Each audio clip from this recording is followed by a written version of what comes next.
Hello, what's up, and welcome back.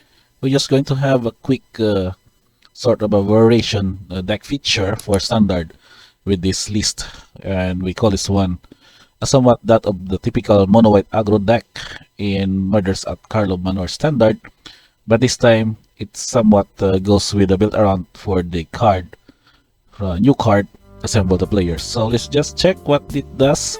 It's a 2 cast enchantment that you may look at the top card available at any time.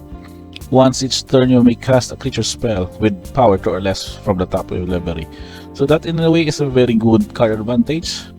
In the setup, it's like a semi-card draw effect, except that you're working with the top card of your library, and that means that any discard effects would not be really a problem or an issue to you for that kind of opponent, for example. So we're going to see how that card would look in this build wherein we go with a somewhat built around kind of archetype for this version of the mono white aggro. So we have 29 creatures. You can see here the variants. We have 6 enchantments, which I've also included winning announcement aside from assemble the players, and 3 instants as our lone spot removal in the main deck. And of course, we have 22 lands at our disposal, and we're just going to wrap up later on. So first off, let's see how would be our 1-drops. So we considered, of course, I think this is now one of the default 1-drop of this deck archetype in the current standard metagame. We saw 3 copies of the Lunar Veteran, wherein on a creature enters the battlefield under your control, you would gain 1 life, and it would also have a disturb effect with this kind of setup. And of course, Recruitment Officer, from which we need to have a good attacker early on and a good mana sink, and can also get you some gas to your top 4 cards of library. So it's not basically going with a soldier build, but this is still a good 1-drop nevertheless for this mana cost. And of course, the new card from the Lost Caverns of Ixalan, we have 4 copies of Guardian of Dinner Sky.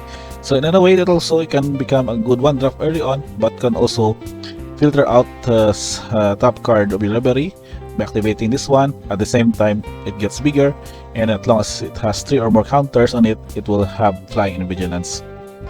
So with that kind of setup with your 1-drops, we have 11 in total. We're gonna proceed for the 2-drops, which also included some default creatures that is also reflected in the typical Azorius soldiers deck. So we have 4 copies of the Resolute Reinforcements that can also work well with the Warden, and of course we can have this one played at any time, and also goes to satisfy the assemble the players requirement, that is having a power of 2 or less.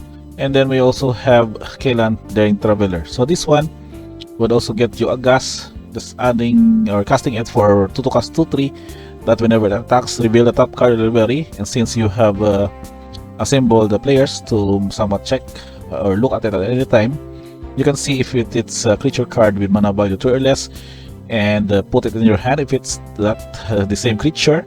Otherwise, you may put it in the graveyard. So in a way, it can also have you to somewhat surveil. It's like a surveil effect to get cards or unnecessary lands into your graveyard. Now for that kind of setup, we now have another 2-drop here, which is the new version, or it reminds me of the Figure of Destiny from the old set. This is the 10th District Hero, and it's another same power and toughness with that of Kelan. It is also a 2/3 for 2, and also evident that can get you to benefit this is that you can pay 2 to collect evidence 2 and become a human detective with base power 4/4 and regains vigilance. To collect evidence though would really matter here if you have some cards placed into your graveyard, or you have other spells, for example Get Lost, are in graveyard present, so you can have that one as an additional cost to pay this to become a 4/4. So in addition, also you can pay 2 colorless and white to collect evidence 4. If it's a hero detective, the 10th District Hero is a detective, it will become a legendary creature named Beliva the Stalwart, and it has base power toughness 5/5, and it gains ability of other creatures you control are indestructible. So that is also become a 5/5. It's somewhat a very good threat, and a huge chunk of damage produced from that kind of setup. But again, of course, collecting evidence for when like really going in the mid game and up to late game, but it makes sure that you can have enough mana later on to satisfy this to become a human detective and then become a melee but a stalwart. So with that setup, we have of course some utility creatures. As you can see here, we have Brutal Cathar.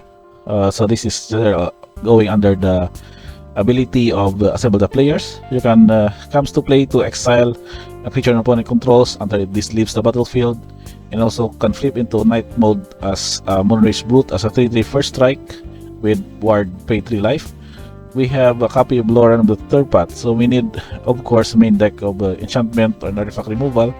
At the same time can get you to gas by tapping. You or your opponent each draws a card, and 3 copies of the Welcoming Vampire. So this version is of course more of the Cardo effect. So in any scenario of this aggro deck, we need to have of course some cards that could lead you to card draw or keep your gas up from your hand. Of course, in sideboarded matchups, you would need those gas to draw it to your sideboarded cards against your typical or certain deck archetype matchup. So whenever one or more creatures with power 2 or less enters the battlefield under your control, you will draw a card, but this only triggers once per turn. So in any case, for example, you have Welcoming Vampire in play and you have an assemble of the players, you can cast in flash creatures. For example, you can flash in the Shielded Enforcement at the end of your opponent's turn. So that would also trigger the Welcoming Vampire's ability, which lets you draw a card. And also with that kind of setup, we have some of the creature support removal in the form of Merfolks Bodyguard, which can be flashed on at any time. And that when it enters the battlefield, exile up to one other target non-fox creature until Merfolks Bodyguard leaves the battlefield. So that in a situation also you can sacrifice this to gain 2 life. But the important thing is that you will be able to flash in that of any time. And with assemble the players, you can play it at flash from the top card of the library. So that is your creature lineup. Total of 29 creatures in the main deck. And again, enchantment with the wedding announcement will also prove to be that also very useful card effect, creature source effect, and also gets you the anthem of the wedding festivity. It might at certain setup might also cause disruption because it will pump up most of your creatures, and casting them for example would not be really relevant or might not trigger some of your cantrip effects. For the last instant here, so we need to have a solid spot removal, so I'm considered get lost to be that of the only white spot removal from the Lost Caverns of Ixalan to be that an effective way to kill off creature, enchantment, and planeswalker at the cost of also having them creating 2 map tokens. So that in a way would not be really relevant as long as you would be able to keep up with your aggro effect and your curve and finish off the game as quickly as possible. And for the land, so we considered 2 support channel lands with Ganjo Seal of the Empire, a single copy of Mirex, which can also produce this 1/1 Coral Expression Might Artifact Creature tokens. So in a scenario if ever you would need dire instances that you would need to have additional creatures in your board, then Mirex would produce that. And of course basic planes to make sure that we can have an untapped land to curb out to our creatures here in this current lineup. And last but not least, we have an average mana value of 1.97. With the 22 lands, we make sure that this would still be really enough for us to curve out pretty well. You can see here that we have 17 2 mana value and 11 for 1 mana value, and only 3 mana values are highest in this deck list. And of course, distribution with only white as our only mana cost, since this is a monocolor kind of deck. So our tokens, we have human, map, Correction Knight, and Soldier token we can use for our added token setup in this deck build.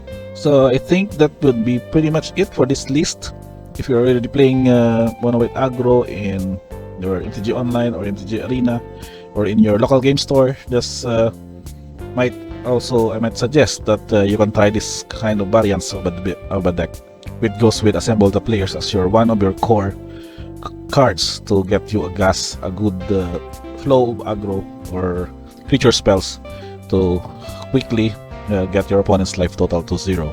Any questions and comments and recommendations, just let me know in the comments below as we wrap up this video and our another standard MKM deck feature with Mono White Aggro assemble the players build Again guys, thank you for checking this one. Don't forget to like, subscribe, notifications on for future videos, and see you guys on the next one.